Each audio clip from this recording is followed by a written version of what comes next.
I think we have a very good list of participants which are offering various perspectives. So I would really like to welcome Felicia Mester of Hydrogen Europe. Felicia is within Hydrogen Europe, amongst other, responsible for any developments with regards to the Renewable Energy Directive. She is also a very active participant into the Sensenele committees dealing with hydrogen GOs. I would like to welcome as well Daria Nochevnik from the Hydrogen Council. Daria is, as we all know, the Hydrogen Council is very active also on the subject of certification, and is currently also leading a study within the Hydrogen Council looking at how to harmonize certification systems worldwide. So she will be offering more of a worldwide perspective. Zuzana Vrbova from ACT she's a strategist within the Renewable department. ACT, for people who don't know them, it's a company that's providing market-based environmental solutions to companies, but I'm sure she will introduce the company herself as well. And last but not least, I would like to welcome Guy de Real, who is working for Liquide, and he's Director Strategy and Special Projects. He has been active in CertifHy since 2014, and he's also one of the conveners of the working group on hydrogen GOs within the Sensenele committees on this specific topic. So with no further ado, I would actually, I have a question to all of the same question to all of the panel speakers, and we will be and listening to what these stakeholders have to say about certification. So I'm going to start with actually Felicia. So Felicia, what is the role of CertifHy for the development of a hydrogen certification market? What is the role of certification in general? Can you please share the Hydrogen Europe perspective with regards to certification needs? Yeah, thank you, Wouter, and thank you for having me here. It's great to see so many different stakeholders around the table, and well, it's a pleasure that I am the one that gets to start this panel. I think it's quite clear that the Repower EU, well, by now we all know that the Repower EU says the objective to deliver 20 million tons of renewable hydrogen by 2030. That's 10 million tons in local production and another 10 in imports. To replace a good chunk of Russian gas, ensure security of supply, but also decarbonize our economy. All of the above are major challenges on their own, but put them together and they make a big challenge even bigger. Among all these elements that needs to come together for this to be delivered, certification is definitely one that is standing out. It will play an essential role for both hydrogen produced inside the EU, and we've been discussing a lot inside the Sensenele about that, in Hydrogen Europe, and very many forums. But I think equally important and perhaps a bit more complex is the certification that will link the hydrogen produced in third countries and will be imported into Europe. CertifHy is clearly instrumental towards ensuring that the certification system is a transparent one, something that the book and claim system within the RED, well, in very many ways failed to ensure. The idea that hydrogen and natural gas can be thrown into the same bucket is an idea that I think is long gone for the hydrogen sector in any way. Hydrogen consumers want hydrogen, not a blend and not any other gas, but hydrogen with specific characteristics that match their internal processes, be it manufacturing, transport, heating, or any others.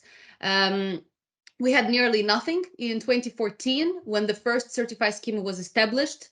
It certainly played a key role to boost market uptake, and it is great to see that since then CertifHy has been moving forward, developing to bulletproof the book and claim system.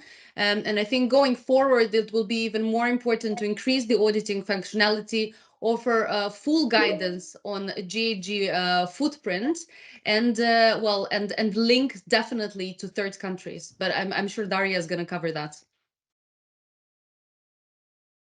Okay. Thank you very much. So I already note that what already Mathieu mentioned, that hydrogen blended in the gas grid is definitely a topic of discussion. As we can see, that the book and claim system needs to be that we need to make it further bulletproof. So I think these are very important remarks. And then I think we should move towards Daria. Before Daria, I'm giving you the floor. I would already like to call upon everybody into this stakeholder platform in case you have any questions for any of these speakers. Feel free to enter them into the chat box.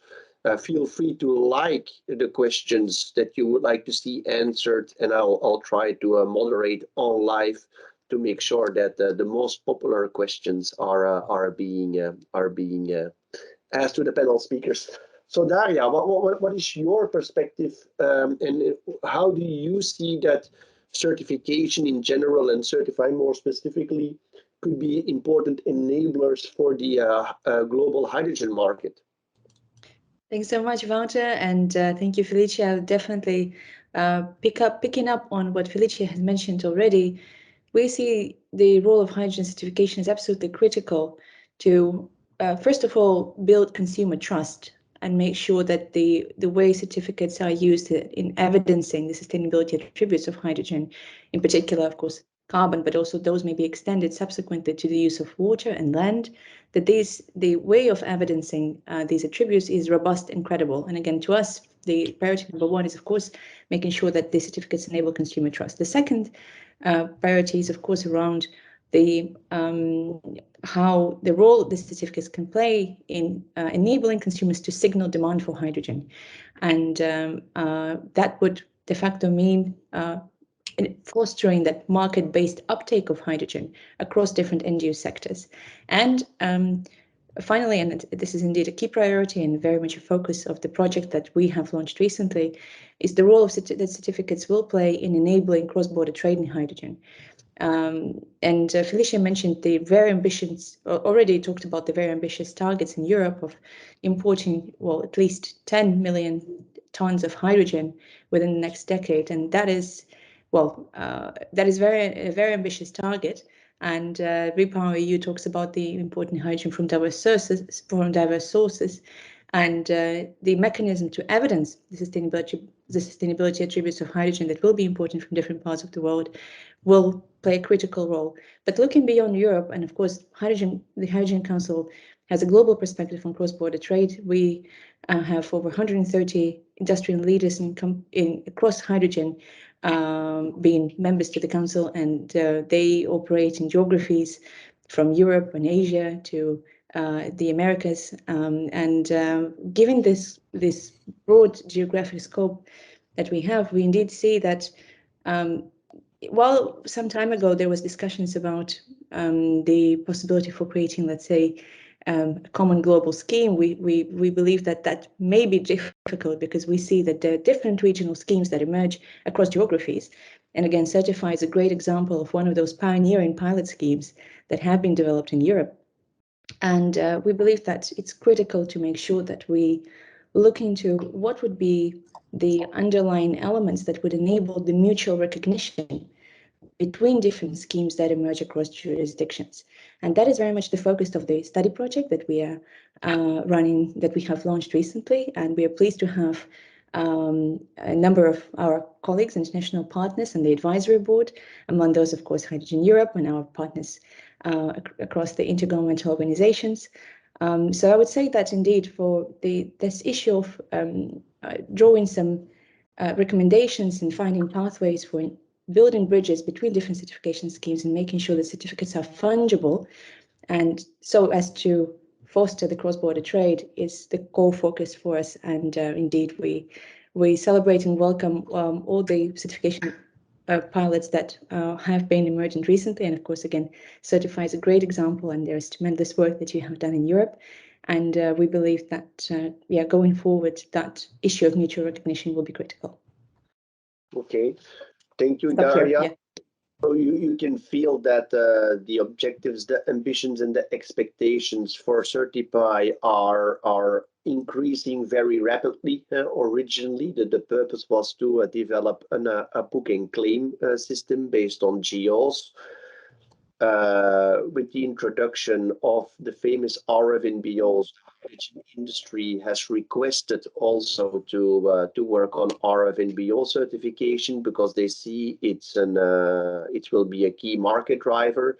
That certification, it's difficult to work on because the famous delegated acts, the appendixes to the Renewable Energy Directive, have not been set in stone yet, and so therefore it's difficult to work on the certification when the criteria of what is compliant and not are not known yet. And even before we achieve to that point, you have the very rightful message from the Hydrogen Council to say, on top of that, Europe needs to think, and we all need to think on how we can make all of these certification schemes, which will emerge at a national, but we can almost say continental way, how to make ensure that mutual recognition can be achieved, and that it's not only a European certification game. Thank you very much for this introduction. I'll move over to Zuzana. Zuzana, I think most of the people within the hydrogen industry, they do know Felicia, or they do know Hydrogen Europe and the Hydrogen Council. So you're being asked the same question. So why is certification important? But maybe before that, can you give a quick introduction also in what your company is doing? And you're still on mute? Yeah, perfect. There you go. Thank you, Wouter. So yeah, for those of you who don't know ACT, we are a global provider of renewable energy commodities and market-based carbon reduction solutions. We are based in Amsterdam, which is where I am right now. We also have offices in New York, Paris, Shanghai, and we just opened a new one in Singapore. And what we do at ACT is basically that we bring together demand and supply at the environmental commodity markets. And we provide tailor-made market-based solutions for carbon reductions via guarantees of origin or other kinds of certificates for renewable power and gases, and also via carbon reduction projects. And this way, we help companies to fulfill their sustainability strategies. And I would like to address the question of Wouter by first describing a little bit the current situation on the environmental markets. What we see and where we see the market to develop is for sure switch to renewable gases in opposed from natural gases that are obviously coming from areas that are not very desirable to source in right now. So what we see is the biomethane is still playing the main role in the renewable gases markets, but for sure hydrogen is starting to be a, let's say, fashionable commodity when we talk about voluntary markets. And it's also starting to be an option for regulated markets. So with Repower EU and with gas package, we for sure see that demand is increasing. Generally, the market is moving from book and claim system to mass balancing increasingly. So we are seeing a more sophisticated demand from our clients who are often asking for not just a certificate for renewable gas itself, but also for a proof that the gas was actually transported mainly via a gas grid. This, of course, means that the market is requiring to prove the injection of the renewable gas to the grid.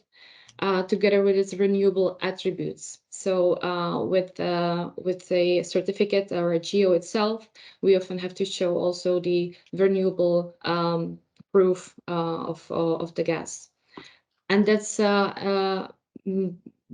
opposite from what we've been seeing in the past, which was purely unbundled commodity trading. So as a renewable solutions provider, ACT naturally has to react to the current trends in the markets and in the demand.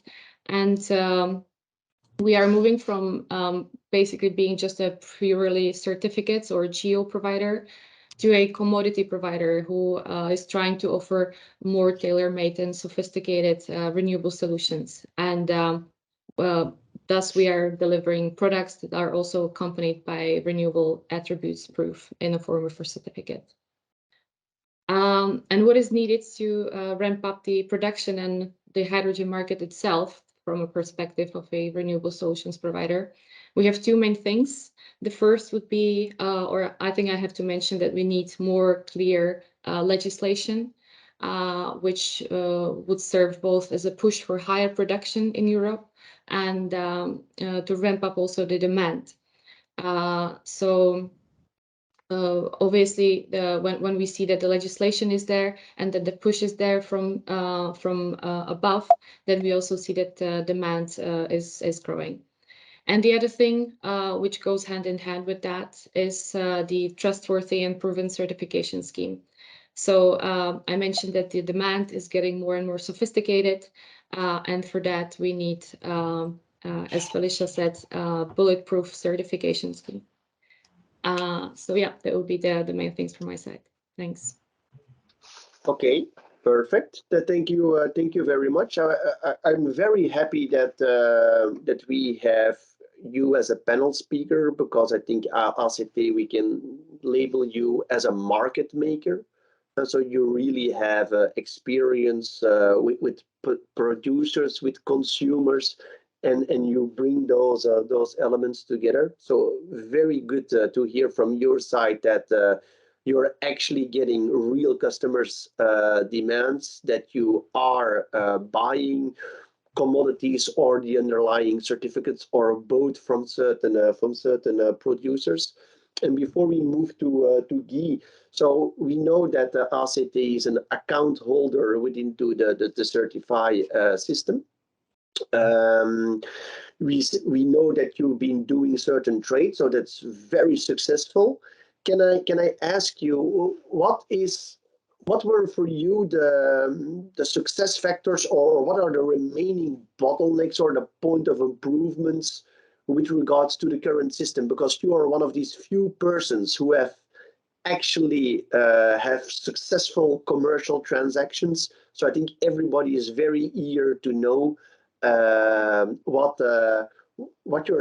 your feedback is on that. Yeah, so I can tell that we've been quite successful with using the CertifHy platform, which uses Grexel as a supporting software. We did a few trades in the past, and we are actually currently working on another trade.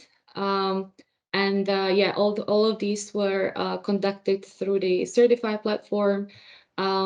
I think from like the technical point of view, we didn't really see any issues, because the Grexel platform is used also by other renewable gas registries around Europe for biomethane, and we have a great experience with all the other registries. So the platform looks pretty much the same, and as far as I know, we haven't really seen any issues on the side of the technology. What we would like to see, obviously, would be more supply, because the demand currently is, I would say, slightly higher than the supply, and then obviously the registration of the suppliers within CertifHy, and then the certificates issuance.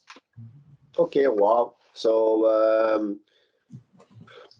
I'll try to come to a positive conclusion, of course, that the platform is up and ready, and there is more demand than there is supply. I think that's a fantastic message to be brought already into this panel discussion. So again, if there's any more questions on this topic, feel free to put them in the chat box. And without further ado, I would like to move towards Guy, again of Air Liquide. Can you say from Air Liquide's point of view, because you're of course a company which is vertically integrated, you go from hydrogen production all the way up to delivering it towards to customers, and even often you have infrastructure at the customer's premises. What is your take on certification, and how is it helping you to be able to produce and to sell renewable or low carbon hydrogen towards your customers? Well, to start with, I would say that one of the reasons why we have been involving from the very beginning into the CertifHy project is, of course, that hydrogen is very significant molecule for us.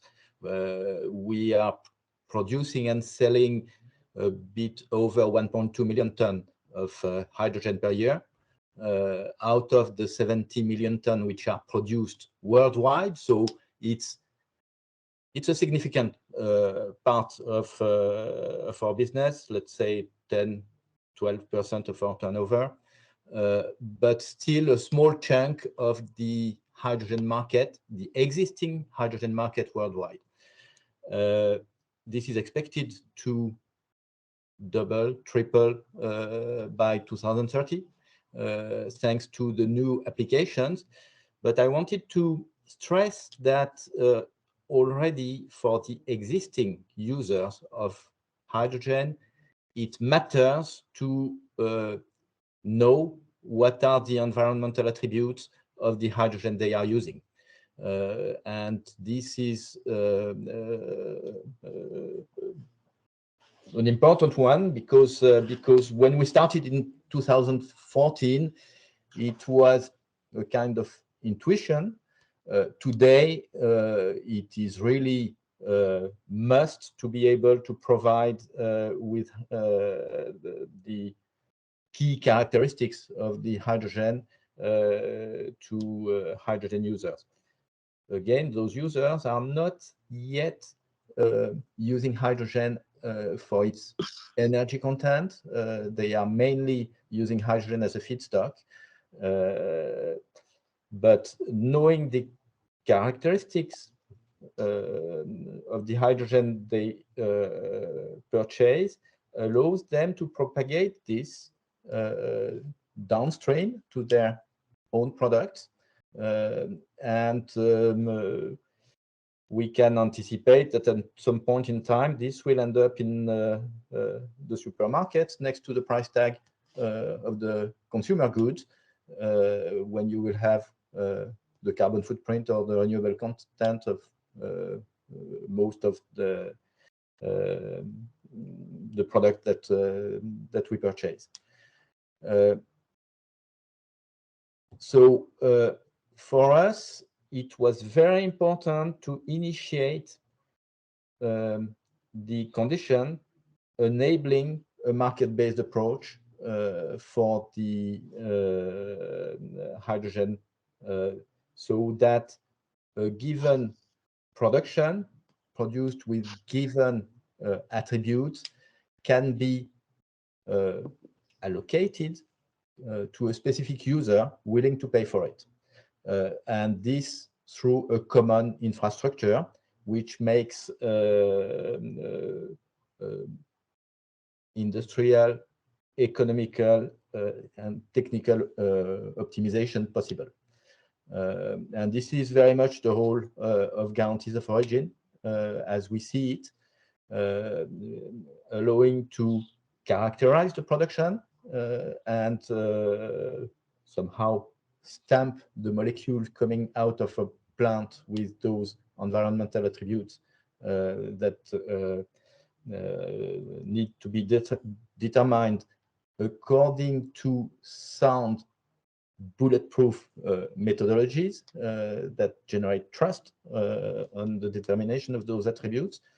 And once you've done that, to be able to route the molecule to a specific user through the infrastructure by an allocation mechanism. And that's the two legs of the guarantee of origin schemes, in fact, certifying the production and making sure you account for productions and consumptions in a given perimeter, so that you can have this allocation of a given production to a given user. So that's the very goal of the CertifHy Guarantee of Origin project. Now we are at a tipping point where CertifHy will also move to supply certificate. We have been talking about RFNBO, but in fact, any type of certification allowing to demonstrate compliance with policy targets will also generate a market pool, and we very much welcome this extension of the CertifHy work. But already having a guarantee of origin scheme that works and that is possible to trust, and here we also benefited a lot from what's been going on the electricity market for nearly 20 years now, and where after a lot of hurdles and difficulties, we have today something that in the, I would say at last, is allowing to purchase renewable or low carbon or whatever electricity within a perimeter from a given user. I think this is what we need to achieve with hydrogen. And from the electricity market, we learned that having a residual mix is a must to have reliable disclosure. And that's probably what we need to look at within hydrogen guarantees of origin, so that we can make sure the balance is closed, and that we do not double count attributes for hydrogen. So I hope I was not wrong. Oh, perfect. No, well, I think it's also fantastic to hear from a producer and a hydrogen sales company to say that we started this work much long time ago, and now you can feel that customers are actually asking. By the way, what they're not only asking anymore, what is the purity of the hydrogen? Can I use it in my process? But they also start to ask, how is it being produced? What are the environmental characteristics? So it's great to hear that. So Guy, next to ACT, also you have an account into the CertifHy registry. You've been using the system. You have been working together with your first customers because GOs have been cancelled. What can you share us about the current system from a system point of, I would say, from a scheme point of view, and more from a system IT point of view? What worked particularly well? What do you see as certain points of improvement? I would say I would concur with what Zuzana said before. The platform itself is kind of a no-brainer. Grexel has been using the existing IT, and it's I would say it's been well tested by other energy carriers, so that with hydrogen it does not create any specific issues. What I think is that we need now to industrialize a little bit the processes to register plants, to audit the methodologies, and so on. It's still kind of experimental at this point in time, and we have been spending a lot of time to work on methodologies, and I think hydrogen is a bit specific for that because it's always a co-product, and then allocation methodologies are really key issue to be tackled. So what I would see as one of the major stakes is to make sure that we can make this process easier while keeping it robust to have new facilities registered into the system. And this, I think, is the second or the first execo priority with the residual mix in order to have something which is working at industrial scale. Okay. No, but thanks a lot for these comments. I by the way, I completely concur that a lot of time has been invested in inventing methodologies. That being said, I think we can be very proud of the achievement of the hydrogen certification system we've been elaborating. I think we all know that when we look at renewable electricity GOs or power certificates, whatever you would like to call them, for PV, wind, hydroelectric, they are put at 0 carbon intensity by convention. And so even on power GOs, which is an incredibly mature market, they never really dare to touch on what are the OPEX emissions. Nobody is touching CAPEX emissions at this moment in time. Within the hydrogen sector, I think we really realized that hydrogen is, of course, it's an energy vector. It's not a primary energy, so it is made out of something. And then, bad luck to us, usually it's made in very complex processes. So I think we are really spearheading internationally already being able to put a carbon footprint tag to that hydrogen. And I think what we all realized together is that the ISO 14X family is very robust when it comes to that, except for one item, and that's allocation within complex integrated plants, which typically are the type of devices that we face within the hydrogen industry. Daria, I'm sure you would like to continue on that one, so feel free. Huh? Yeah, thanks a lot, Wouter. Just to briefly build on what you have mentioned now and what Guy said a moment ago, one of the other focus items for us, and we believe that, of course, it's crucial to make sure that that robust methodologies are put in place for assessing the carbon footprint of different hydrogen production pathways.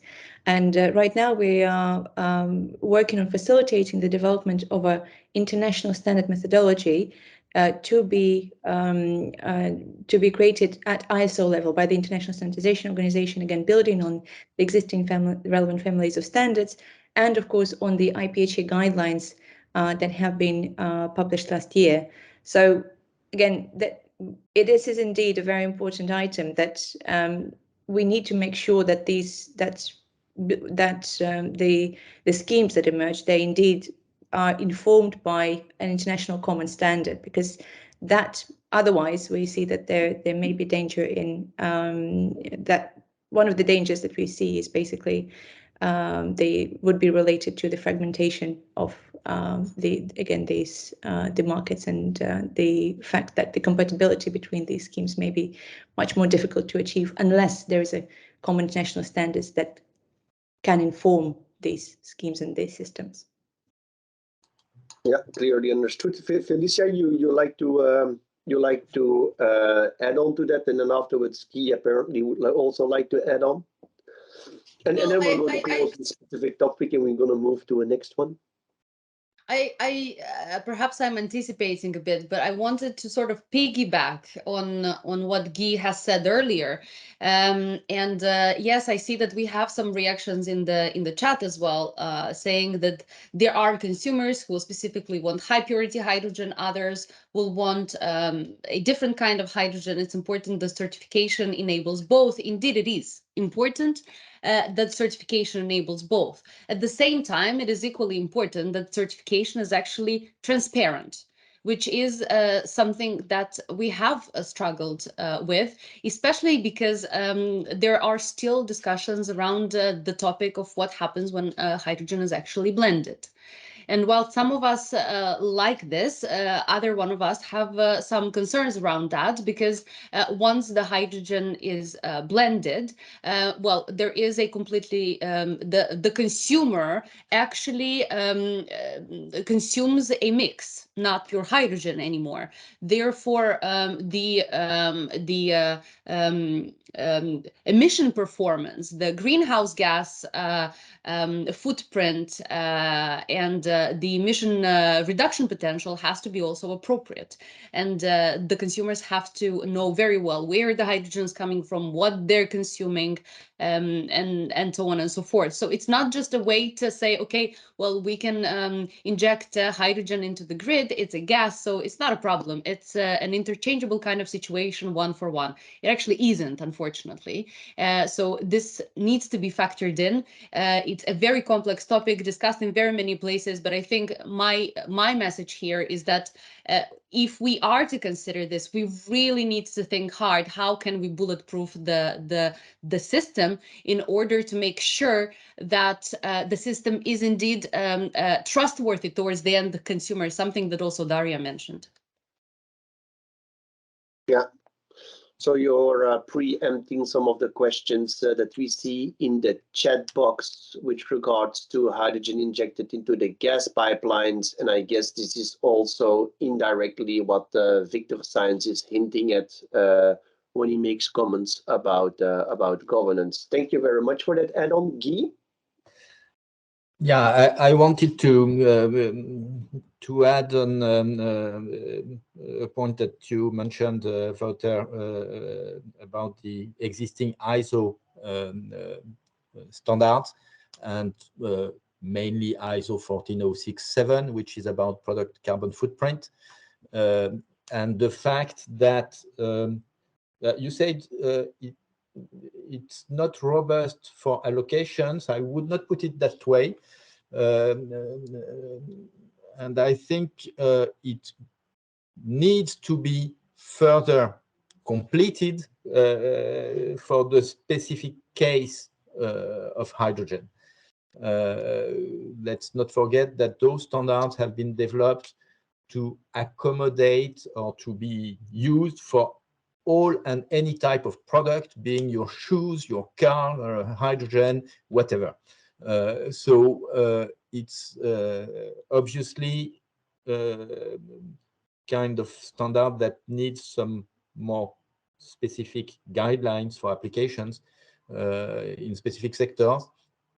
And I wanted to mention that there is ongoing preparatory work at ISO TC 197 in order to start a working group in common with the ISO TC 207, 207, which has developed the 14,000 series standard, so that there is a dedicated standard that helps getting more in detail on how to apply the existing documents to the specific case of hydrogen. Just to mention, because I think it's a good opportunity to call for help and to make the community aware that ISO TC197 is going to start working on that in the next coming couple of months, year, let's say. Top. So, Zuzana?